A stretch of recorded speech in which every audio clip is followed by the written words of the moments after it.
Nag-jeep ba kayo dati? Oo. Magkano po naalala yung pamasahe nun?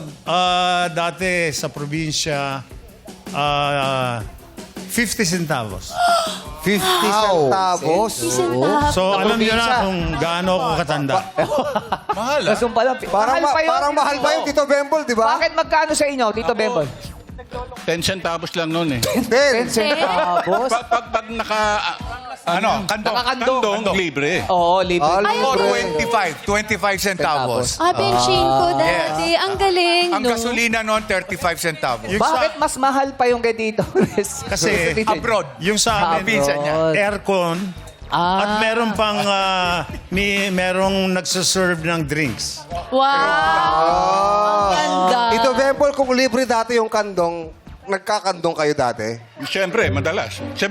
Madalas ako ang kinakandong. Siya kinakandong, hindi siya ang nagpapakandong. Pala libre. Yes.